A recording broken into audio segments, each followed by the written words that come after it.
우리에게 주시는 하나님 말씀은 창세기 32장 1절에서 12절입니다.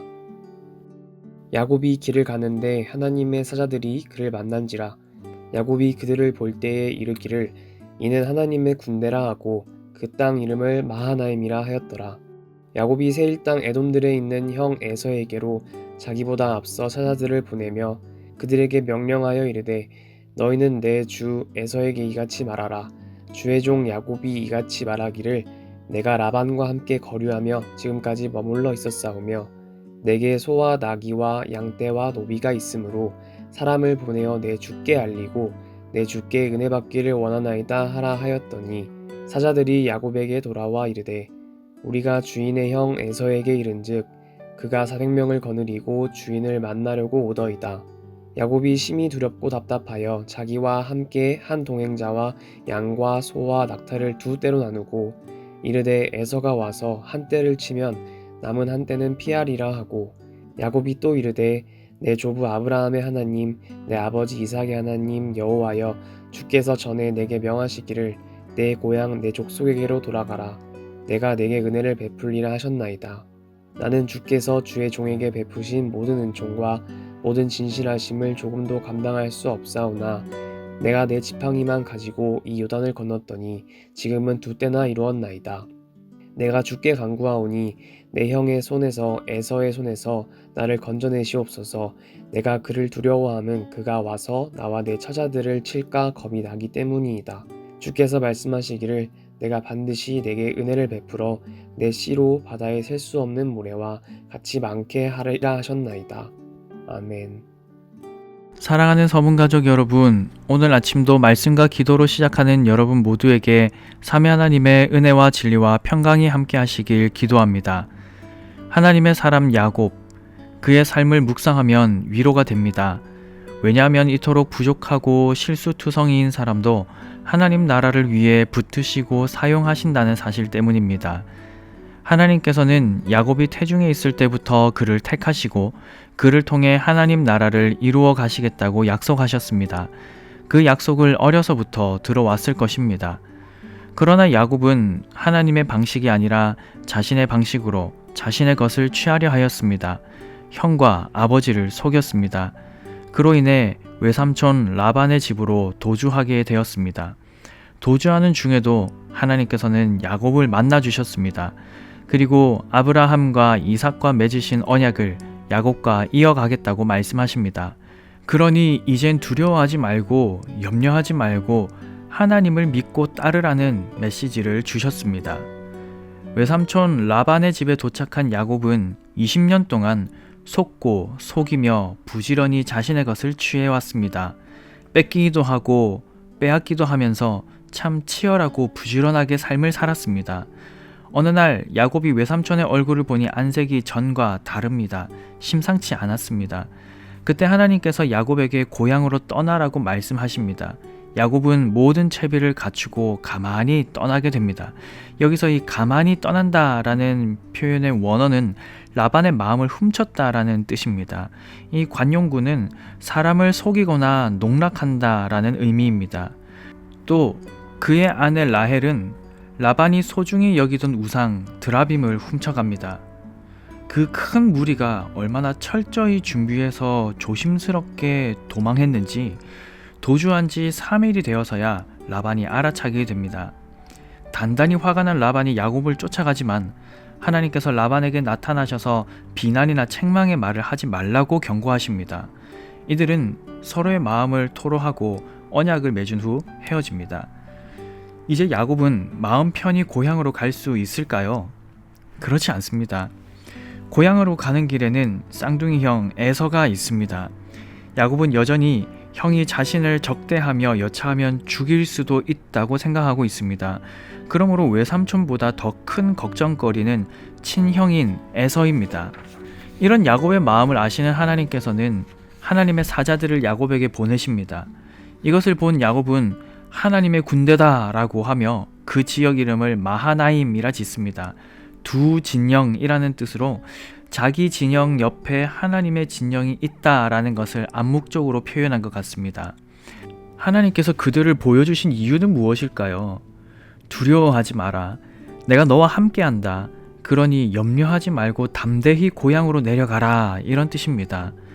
그러나 야곱은 하나님께서 들려주시는 음성은 잘 듣고 하나님께서 보여주시는 것도 잘 보면서도 하나님을 믿지는 않는 한결같은 모습을 보입니다. 에서에 대한 두려움에 사로잡힌 야곱은 몇 가지 계책을 냅니다. 첫째, 형에게 사자와 선물들을 보내어 마음을 풀어보려고 노력합니다. 에서는 야곱이 고향으로 돌아온다는 소식을 전해 듣게 되고 400명을 거느리고 맞이하러 나가게 되죠. 미루어 짐작해보건대 에서는 진실된 마음으로 맞이하러 나온 것처럼 보입니다. 그러나 야곱은 그 소식을 듣자마자 두려워 떨고 심히 답답해하면서 다음 계책을 냅니다. 두 번째 계책은 무리를 나누는 것입니다. 형의 공격을 받게 될 경우를 대비하여서 무리를 나누는데요. 어떻게 나누었을까요? 33장 2절을 보면 순서를 이렇게 기록합니다. 여종들과 그들의 자식들을 가장 앞서 보냅니다. 그 다음은 레아와 그의 자식들이고 그 다음은 라헬과 요셉입니다. 야곱은 어디 설까요? 집안의 가장이라면 가장 앞에 서야 하지 않겠습니까? 그런데 야곱은 제일 뒤에 숨어 있습니다. 이 순서가 갖는 의미가 무엇일까요? 야곱은 자기가 소중히 여기는 것을 순서대로 나누었습니다. 가장 사랑하는 라헬과 요셉은 마지막에 두고 자신은 그들보다도 더 뒤에 둡니다. 그리고는 하나님께 기도합니다. 9절에서 12절이 그 기도의 내용인데요. 그의 기도 내용을 보면 조부 아브라함의 하나님, 부친 이삭의 하나님을 기억합니다. 또 자신에게 하셨던 약속의 말씀도 기억합니다. 하나님께서 무슨 말씀을 하셨는지 기억은 잘 하고 있습니다. 그러나 말씀하신 하나님, 언약하신 하나님을 믿지 못합니다. 신실하신 하나님을 신뢰하지 못합니다. 원래 사람들은 자신의 경험을 비추어 타인을 판단하는 경우가 많습니다. 많이 속이는 자는 상대도 속일 것이라고 생각하고 의심이 많은 사람은 상대도 자신을 의심할 것이라 생각합니다. 상대를 쉽게 판단하는 자는 상대도 자신을 판단하고 있을 것이라 생각합니다. 경쟁심이 심한 사람은 상대도 자신을 경쟁 상대로 여길 것이라고 생각합니다. 의심이 많고 욕심이 강하며 자기 것을 취하기 위해 가족까지도 속일 수 있는 야곱의 입장에서 하나님은 그렇게 미덥지 않은 분으로 느껴졌을 것입니다. 만약 야곱이 정말 하나님을 믿고 신뢰했다면 그의 할아버지와 또 아버지가 걸었던 것처럼 살아갔을 것입니다. 그러나 야곱의 삶을 보면 어떻게 그 할아버지와 그 아버지 밑에서 저런 아들이 나왔을까 싶습니다. 본인이 자처한 것이지만 참 험악한 세월을 살아갑니다.